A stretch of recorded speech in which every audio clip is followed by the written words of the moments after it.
Moving your camera is a way to make your video more cinematic, and so today we're looking at another gimbal, a smartphone gimbal from Moza, and it's a pretty...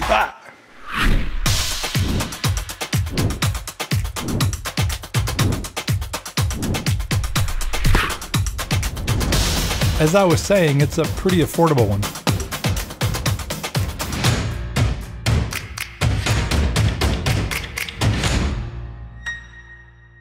If you're new to our channel, we're all about sharing mobile filmmaking tools, tips, and techniques for indie filmmakers, YouTube creators, mobile journalists, and really anyone who wants to create better video using their smartphone. And please make sure to check out our website for more in-depth behind-the-scenes looks at our DIY filmmaking process.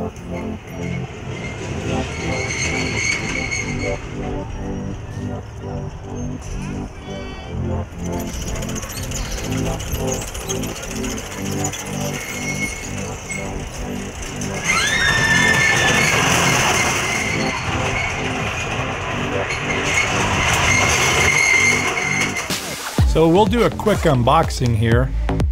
It comes with a mini tripod and a micro USB for charging. They also included a piece of candy. That's very nice. I'll eat this later.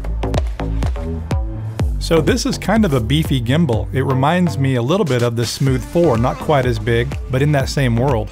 The handle on this one though is contoured. It's more round and it's pretty comfortable. The Smooth 4 is taller, but it has that square handle which I just don't really love. Although I've gotten used to it and that gimbal works very well. But this Moza gimbal does several things the Smooth 4 can't. The layout of the buttons is fairly simple, it's intuitive, and I like that. It also has a joystick and I like that too. And they put 4 1/4-20 mounts. They really thought that through. It's great for accessories.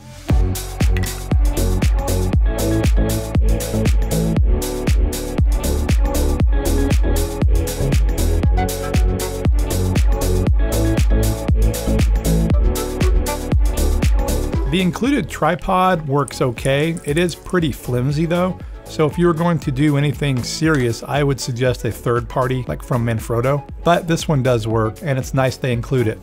And by the way, the case they include is great. I really like this case. Now before we get too far along, I want to point out that I'm using the FiLMiC Pro app. I'm not using the Moza Genie app. For the kind of stuff that I shoot, I want the higher bitrate and I want to be able to shoot in log or flat. I also like the user interface a lot better. Pretty much all these gimbal apps I've come across aren't very good. That's not to say they don't have some use. I'll point out a few things later in this video. But all the footage you've seen so far and will see was shot with FiLMiC Pro and, importantly, an ND filter. I'm using this one from Polar Pro.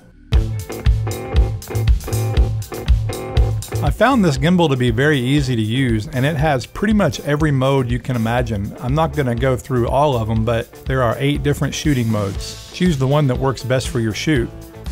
One nice thing is you can put the gimbal's roll arm on either side. I chose to keep it on the left. There are a few modes here I want to highlight, and this one in particular is unique, Inception Mode. It's sort of like going into flashlight mode on steroids. It does a 360 spin as you move towards your object, so you can move towards something or away from something. And it's a pretty cool effect.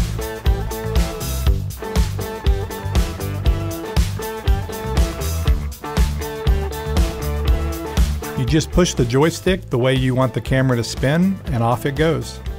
You can control the speed of this, and I'll show that in just a second too. I shot everything at 30 frames per second, and so I'm playing it back at 24, so I get a slight slow motion, almost a dreamy look. Other than that though, there's been no effects or any kind of stabilization put on this, just some color correction. So I mentioned the Moza Genie app, and I'll go into more detail about that here in a moment, but I wanted to talk about it right now because you can control the speed and some settings of the Inception Mode.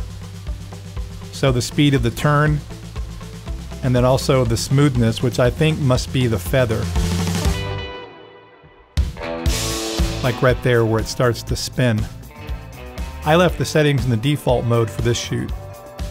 It's a nice option, I like it. I wouldn't use it very often. I think the only other gimbal out there that can do that is the Movi, the Cinema Robot. So this is something pretty unique and kind of cool from Moza.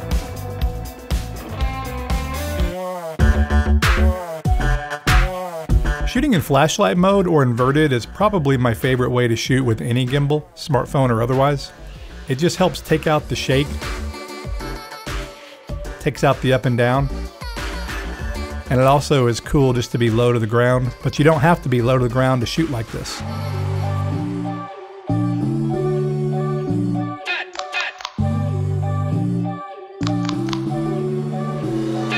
This shot here, I'm almost running, not quite running, but jogging, no post stabilization. I'm in flashlight mode, almost inverted, and you can see how smooth it is. Now near the end of the shot here, I start to raise the camera, and you can start to see just a little bit of up and down.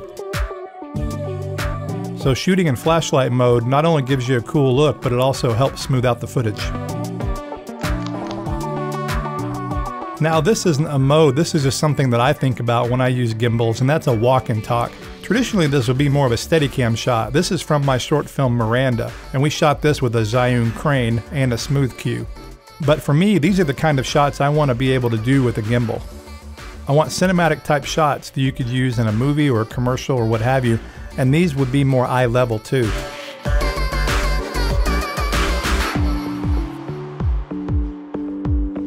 And here's an example that I wanted to show. Walking towards something, you can see the up and down. Now keep in mind, this was the first time, really the first day I used this gimbal, and so I have to get used to it. It takes a little bit of time to get used to a gimbal. It's not bad, but there is some up and down. However, watch this in reverse. And this is a pro tip that I always tell people. If you want to smooth out your gimbal, walk backwards. Because when you walk backwards, you're naturally doing the shuffle that you need to do, the ninja walk. Your feet shuffle, and it helps take out that up and down motion. This shot has no stabilization, it's just walking backwards. And keep in mind, you could always reverse a shot like that if you're able to, as long as there's not something moving in it that would look weird going backwards.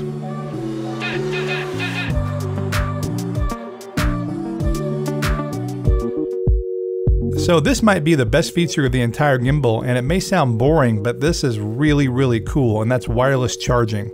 To my knowledge, this is the only gimbal that will do this, and it worked great.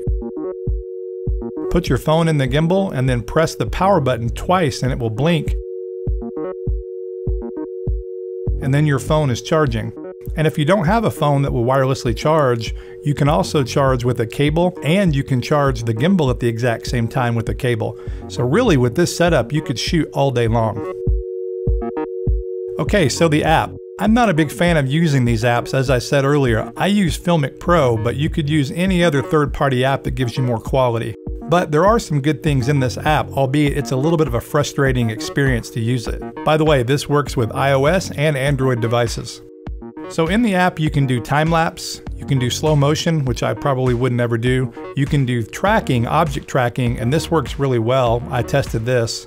You can do vertigo, which I did not test. This seems a little bit gimmicky to me, but it could be cool. And you can do hyperlapse, and I do like this feature. So with object tracking, all you do is you go on the screen, draw a little box around what you want to track, and then it will track it. So it works on a face or on an object. You can pan, tilt, move the gimbal around, and it tracks very well. And here's a screen recording I did where I'm actually moving the gimbal around.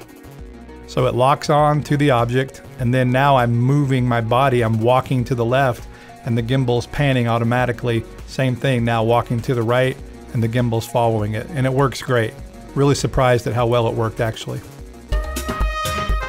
Another feature that I might use occasionally is the hyperlapse and/or time-lapse. So to do a hyperlapse, you draw a box around the object you want the camera to stay focused on. Then as you walk along, it will track as it does the time-lapse, and it creates a hyperlapse. It's not great, but it works okay. Then you can also do a motion time-lapse, and this is a nice feature as well. More or less, you're going to go in and set keyframes. You're picking spots for the camera to move to, and you can pick up to 5 different locations. For this example, I'm going to choose 3 locations, a panning and then a tilt.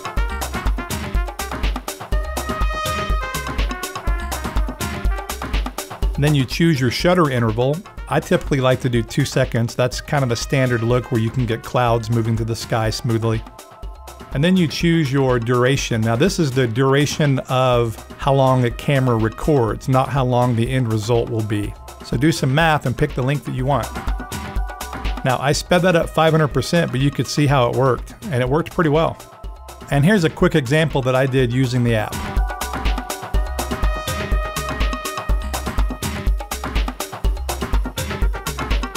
So even if you're not using the app to record video or time lapse, these are things you would want to use. The first one here is calibration, and it's great that you can calibrate the gimbal in the app. Some other gimbals don't work this way.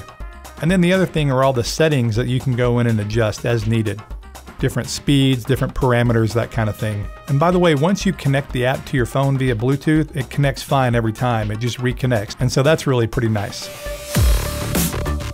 My overall experience with this gimbal has been really good. I've been pleasantly surprised because some of the other reviews I've seen have not been very good.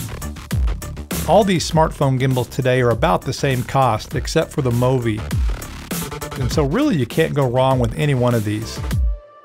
This one has some unique features that some other ones don't, like the Inception Mode and the wireless charging. Those are big pluses. But like the Smooth 4 and the Osmo 2 will connect to FiLMiC Pro, and that's a big plus for those. So while there are some quirks in this gimbal, overall I would give this a thumbs up and recommend it. This is a great budget-friendly gimbal, and under $100 you really just can't go wrong. So do you guys have a favorite smartphone gimbal? Let us know in the comments below. I hope you found this video helpful. If you did, please give us a thumbs up. If you're not subscribed, please do that now so you won't miss any of our future videos.